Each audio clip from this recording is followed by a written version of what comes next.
Hello and welcome to That's Hockey Talk. Joining me as always all the way across the country in the, right now, one of the COVID capitals of the states, AQ Shipley. AQ, how you doing, buddy? Good, buddy. Good to see you again. Long time no see. You too. We just spent a long weekend together up in Michigan. A lot of people probably blame us, Penguins fans being up there in tainting the water on what happened with the Wings in the draft lottery, but we'll get to that. Actually, you know what? Let's get to it right now. Because I've been hearing Foxy complain about it all weekend. I've been seeing Wings fans complain about it on Twitter. The draft lottery was on Friday night. The Redwings, with the terrible, terrible season they had, not necessarily tanking, but obviously weren't fielding a team out there on the ice that was going to be super competitive or win a lot of games. Theoretically, if you go by the standings, should have been a lock for the first overall pick. That did not happen. The balls did not bounce their way. They end up with the fourth overall pick, and Wings fans are pissed. In your mind, is it credible? Do they have the right to be pissed off about this? Yeah, absolutely. But first off, I'll just say what a shame. What a shame to those Red Wings fans. I'm absolutely appalled at the fact that they... I can tell you're broken up over it. I'm really tore up over this. I'm really tore up over this, but I think it does have a lot to do with all us Yinzer Penguin fans being in the great state of Michigan and dipping our Yinzer blood and warmth in the beautiful Lake Michigan and just, giving them a little karma of our own. Poison the well. Yeah, it's tough, and I feel for them because as Penguins fans, we got to experience the downtrodden years, those 4 to 5 years of just terrible ineptitude and suckiness. But, we got rewarded for it. We came back out on the other end with generational talents, and it seems like the Wings are not going to be able to say the same thing, but you never know because the NHL Draft is such a crapshoot. They're picking fourth. You could still get a good player there, and Steve Yzerman is a great GM who can still make magic happen, especially in the later rounds. You look at what he did in Tampa. A lot of those guys came from later round picks. You don't necessarily need. First overall would have been nice. Alexis Lafreniere, that would have been nice get for them, but I don't think it's as drastic and dramatic as they're making it out to be. Would you change the lottery at all and change the odds and the way it's calculated? I think there's pros and cons to both sides, right? The NFL does it based on, record and where you finish at the end of the year, which I think there's a pro to that. I think that's it's like the same thing when you're playing pickup as a kid, right? Like the worst team gets the first pick, right? Like at the end of the day, right? So, but when you do this lottery thing, it makes it interesting. It makes it great TV, right? You're sitting there literally waiting for a ball to get picked or a ball to drop, and it's like, whoa, who got it, right? And what's cool about it is you got teams that, I'm not going to throw, any in particular team, but you got all these teams in these qualifying rounds that all have a shot now at getting this kid at number 1 overall, and some of these teams could be a Pittsburgh Penguin team who is still a very good team. They might be falling off at the wrong time or whatever with it after this COVID thing, and, they could be a team that's, on the verge, and then they get this kid and just become a better and better team, right? Or so it definitely makes it interesting, and it gives all these guys an opportunity to have the shot.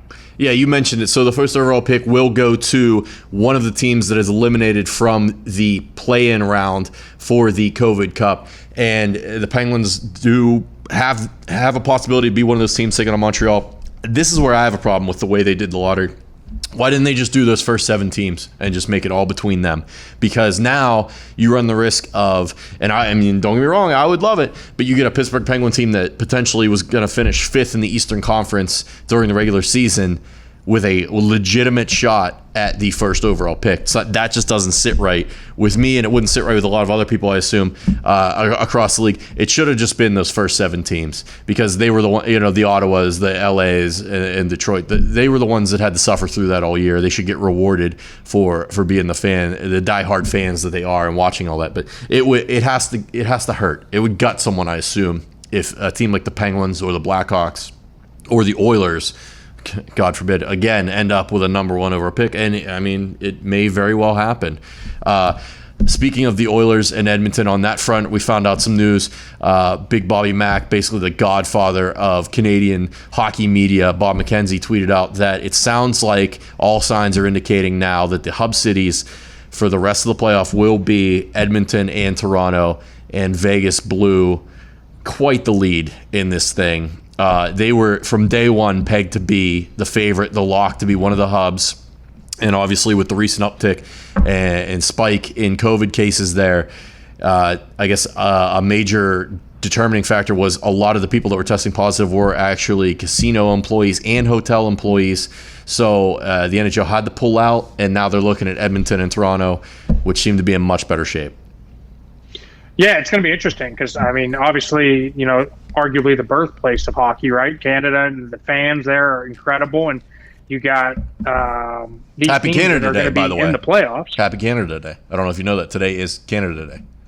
I didn't know that, but I'm pumped for Canada. Oh, Canada, right? And the fans are going to be incredible. I don't know how this is going to work, and I mean, it's going to give them a home ice advantage essentially, right? But you're still not going to have fans, so I don't know how that plays into it. Like, will that psyche still give them that home ice advantage without fans? I don't know.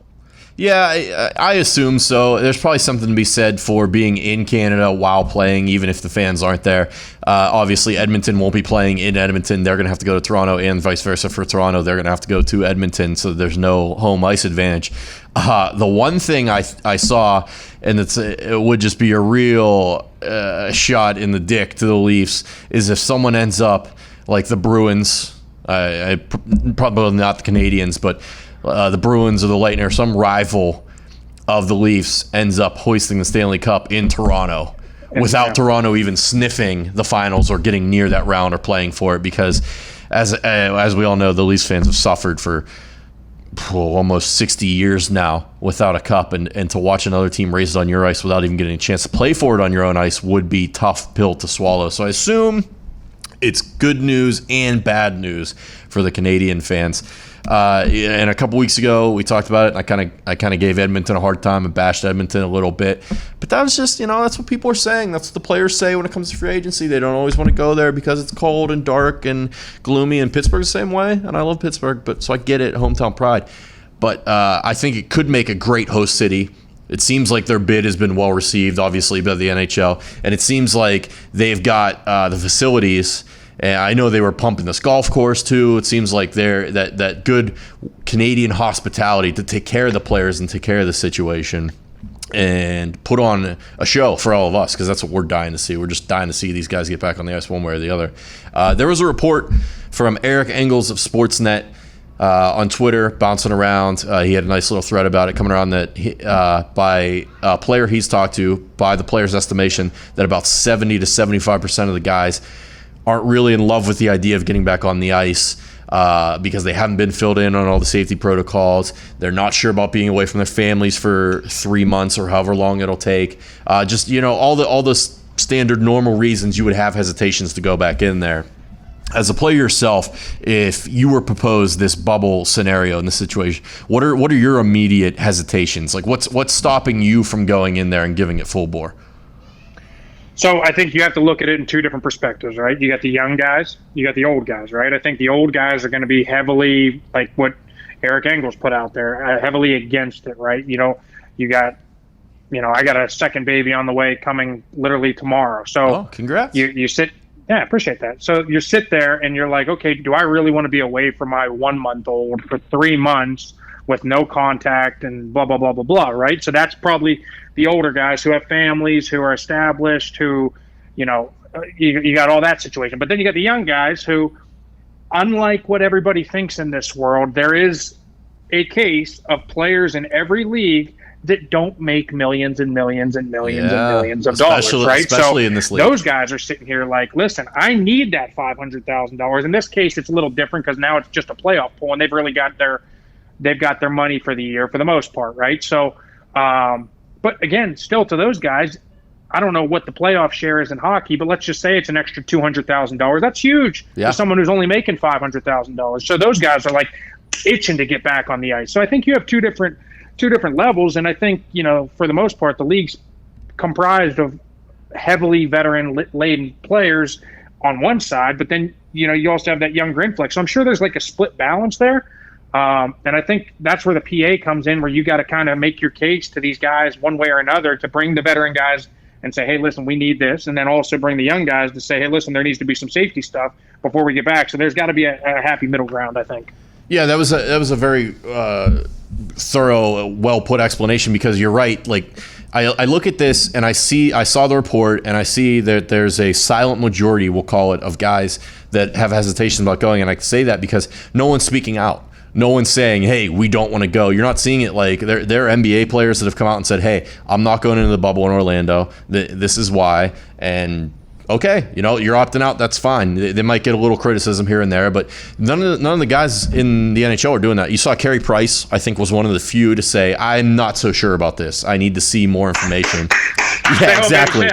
Yeah, Carey, I mean, we won't criticize you. We're not gonna hold it against you. Stay home with the kids. Go to the whole thing. Just stay home Stay home with the kids. Take a nap. Rest up. Your knees are probably pretty sore. I think Devin Dubnyk, goalie from Minnesota Wild, was another one who had some hesitations about it and spoke up. But you're not seeing like the Crosbys, the Ovechkins, the Connor McDavids. They're not all coming out at once and being like, no, we're not doing this. I think that's the only way. If the players really didn't want to do this, I think that's the only way to voice any concern. And I think Stamkos was another one who, he didn't quite speak out, but he put out a tweet with the old face when it turned out that Tampa Bay had to shut down their facilities for all the positive tests on their team, but that they were still pushing forward with the voting for the next return to play protocols. So let's talk about that a little bit. Bob McKenzie, again, dumped out a bunch of info yesterday about this, a little bit today. So the NHL and the NHLPA have been meeting and discussing the Phase 3 and 4 return to play protocols. So this will hopefully get some of the questions answered that Carey Price and the silent majority were talking about. A CBA extension, which was interesting to me because there's still 2 years left on the current CBA. It's not supposed to expire until 2022. And the transition rules. So Bob said there's still a couple things to finalize. Nothing, of course, is actually done until both sides ratify a tentative deal. He expects them to vote on it by Friday or Saturday. Of course, probably not going to hear anything today because it being Canada Day, a national holiday up in Canada. So we haven't heard much about this negotiation. And usually this is a big problem for the NHL. If you're a fan, all you need to do is look back past couple years and realize they haven't had a collective bargaining agreement without a work stoppage since, the mid-'90s. Once they agreed to the one in 94 and got the guys back on the ice, they extended it to 98, and then, of course, the lockout in 04-05, and then the lockout shortened season in 12-13. So here we go again, but no, it's not. They seem to be working on the same page. There haven't been any leaks to the media. It doesn't seem like there's any hostile, negative things being thrown back and forth. And I actually saw what I intended and assumed, or what I assumed the league intended to be an act of good faith for the bargaining, is that every player is still getting their bonuses on July 1st, which is when league bonuses go out for signing bonuses, incentives, all those things. So I'm very shocked this is working out. I'm very surprised, and if they get this done and agree, I think I say this with no hyperbole, this may be the biggest accomplishment this league has ever done and has ever pulled off, would be able to get these guys all on the ice into these two cities and play with a new collective bargaining agreement without missing any real time. They have a real opportunity here, Nick. I mean, we've spoke about this plenty of times. I mean, this could be, when they start back up, if they get this thing rolling, I don't know, late July, early August, whenever that time frame is, they're going to be the only show on TV.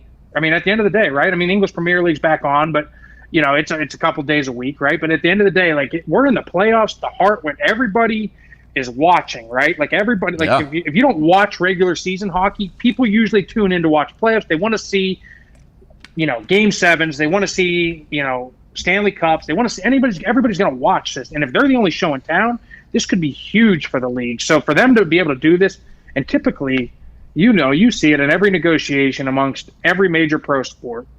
One side always leaks some bad shit to another side, and they always try and make the other side look bad to the media. Like, this side's getting a little too greedy, let's put this out. This side's getting a little too greedy, let's put this out. There's none of that going on. It seems like they're solely focused on getting this thing rolling, and if they can do this, I mean, kudos to them and make this work. I mean, and I think you'll see the other leagues take a hard look at this, and if this can be successful, use this as the blueprint. Yeah, and hockey players, by nature and by culture, are big time do what they're told guys. They're routine guys. They don't like to shake things up. So this is a huge, huge shakeup for everything that they're used to. And for them to be able to go along, play nice with the owners, play nice with the league, and figure this out, I think a huge, huge amount of admiration and respect needs to go on the players' end, and for the league too. Again, I said they're paying out those bonuses. That's $300 million. That's that might be chump change to like the NBA or the NFL, but especially now when there's no revenue coming in, that's a pretty significant gesture to say, hey, look, we want to get back out here. You guys might not want to, you might not be as gung ho, but here you go. Here's all your money. We'd love to see you back out here. A few other things. We don't have a ton of details about the CBA that's being negotiated because, like you said, nothing is really leaking, which is surprising. There are a few things, though, and it seems like good news in the sense that the Olympics are back on the table. We know the players love going to the Olympics and they want to play with them. The league is the one that doesn't really like it because they don't see any money from it. The owners put their players at risks. But 2022 and 2026, the players will be back in the Olympics, so that's great news. We love watching that. Even though Crosby stabs our heart out every year and all his golden goals and bullshit. And then the other thing that's coming out now is it'll probably be a flat cap for the next 2 to 3 years, but I think that was mostly expected, if not, let alone, I think some people maybe thought the cap would drop, and that's going to hurt the team. Still raised though? Or is it going to stay exactly where it's at right now? It's going to be so this is from Elliot Friedman. He's saying a flat cap. Numbers were 81.5 for the next 2 years and 82.5 in 2023. So that's pretty good news for the league in terms of you're going to have teams that, I should say it like this. It's going to hurt a few teams. It's going to hurt those teams that spend to the cap because they are going to probably have to force some buyouts and make some contracts go away. But it's good news for the league as a whole in that they're not hemorrhaging cash and that they don't have to lower it and cause league-wide panic and have players out of jobs and multiple players being bought out and shuffling all around. So this is something else I saw, less cap space. Obviously, it only translates to less room to add players, but also which to keep them. So it's good news from like you, from your point of view as a player. You always want to see that. You guys are always fighting for more jobs and higher pay, right? That's the main incentive and objective when it comes to these negotiations. So normally when this happens and these announcements are made, you see, the players won. The owners won. We don't know, because we don't have all the details. We only have a handful of little nuggets to go off of. But it seems like they might be able to make everyone happy for once.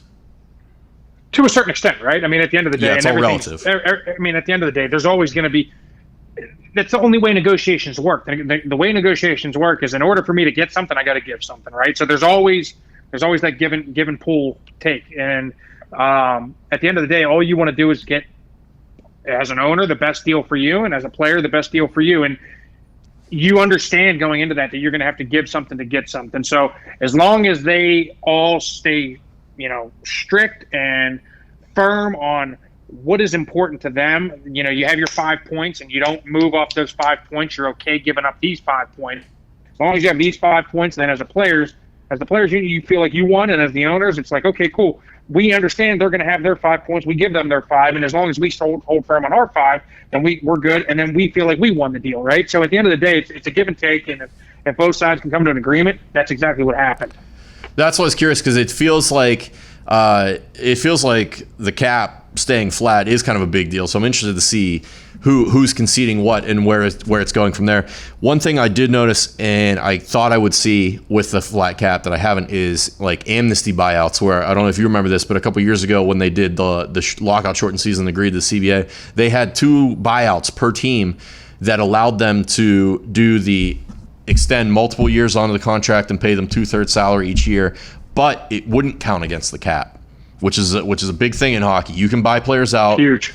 But it has to count against your cap, so you're paying that. Like, I think David Clarkson is still being paid by the Maple Leafs to this day. So I thought they might try and weasel some of those in there to help the owners out a little bit and help some of those cap crunch teams. But it seems like nothing yet. So I'll be interested to see if that comes out or if they're just going as is standard quo buyout procedures. Because that's a big deal. If you're a team like the Penguins, as we know, who you're constantly trying to get under the cap, or basically any of the large market teams that always spend to the cap, if you're trying to get under there, You don't want to be paying guys $2 or $3 million a year to not play for you, especially for the next 5 to 10 years. So we'll see. The other thing on the back end of all of this, of course, is the TV contracts for the league are up in the next year or two, so they could be able to cash in big time if they pull this off. We heard ESPN is supposedly in play. There was a small little talk of some games featured on ABC, possibly NBC. We know NBC wants back in, and apparently Fox wants to make a play. So I would like to see the league try and leverage this and kind of get everybody involved. I don't assume, or I assume they're not going to go away from NBC. I think they're still going to do the NBC thing, big game of the week, blah, blah, blah. But if you can get some games going, I know they already do a couple games on ESPN Plus, but get some more on ESPN Plus, get some on ESPN2 maybe, and then if you can work with Fox, Fox does a good job of creating content around the league, so they could be doing some studio shows on Fox to kind of get some more eyes on it. There's so many different ways to go here, and I hope they don't fuck it up. I don't have a lot of faith, but I mean, this is kind of changing my mind here, because the way this has gone, the way the CBA has gone, the way the return to play protocols have gone, it seems like they got some momentum here. We can only hope so, because it seems like they fucked up almost everything like over the last 20 years, right? I mean, it sounds like even just hearing some of the people talk, even on your guys' show, and just reading some other things, it sounds like they even screwed up the last TV deal for the most part. So. Yeah. This is an opportunity for them to kind of right the ship, essentially, right, with the collective bargaining deal first, and then capitalize off that, like you said, with the momentum, and move forward with the TV deal and get that thing rolling. And if they do, and they can kind of, again, use the fact that they're going to be the first kind of thing rolling back into TV, then if they can use that as kind of leverage to kind of, like you said, use some of these other networks and pin them against each other, or kind of even do something multifaceted across the different networks, I mean, that would be incredible. And then, of course, let's not forget Seattle. We got an expansion team coming in. We're going to have another expansion draft. So, I mean, there is a lot for this league and the fans to be looking forward to. Again, fingers crossed. We're putting our faith in Gary, who we all boo every time he comes out on the ice and hands that cup out. I don't know if he pulls this off. Can we still boo him? Because is there a commissioner? I guess that's the question I have. Is there a commissioner that doesn't get booed? I don't think I think Adam Silver in the NBA. I think they like him a lot. They like him. Okay. Yeah. Even the fans like him. Like when he goes up to announce a draft pick, we're good. I think so. I mean, I'm not a huge basketball guy, but it seems like he's the guy that everyone points to, like, yeah, that commissioner is great. I know Pat is a big Goodell fan. I know you have your indifferences with him or whatever, but, like, Gary... He's employed me. Yeah. So I'm okay with him. Gary's not well-liked, and, I mean, Rob Manfred has emerged as the biggest stooge in maybe sports history as the baseball commissioner. So, Gary's climbing the ladder right now, and if he keeps things going, could slide into that number 2 spot very easily. I like it. I hope he does, because hockey needs a boost in popularity. It needs a boost on TV. It needs a boost, period. We all love it, but we need to get other people loving it, and I think it all starts with him. So come on, Gary. We're rooting for you. Come on, Gary. All right. Well said, AQ. Again, happy Canada Day to everybody up north, all our listeners up north. Today should have been NHL Free Agency Day. Would have been fun to break down where everybody's going, but hey, we still got some hockey to play. We still got to get these boys back out on the ice. So hopefully this vote gets done tomorrow or over the weekend, and we get a firm date. I think training camp's supposed to start July 10th. It would be nice to get an official start date for the league, but everything's still fluid right now, so we get it. All right, thank you for rocking with us. Appreciate you following along. Check us out on Twitter at That's Hockey Talk. Go to the store. Check us out on YouTube, youtube.com/The Pat McAfee Show. AQ looks good today. He's got the good lighting. He's not blurry. It's worth a look. Let's get those views up. Hit the subscribe button. We're back, boys. We are back. Thanks for rocking with us. AQ. Cheers. That's Hockey Talk.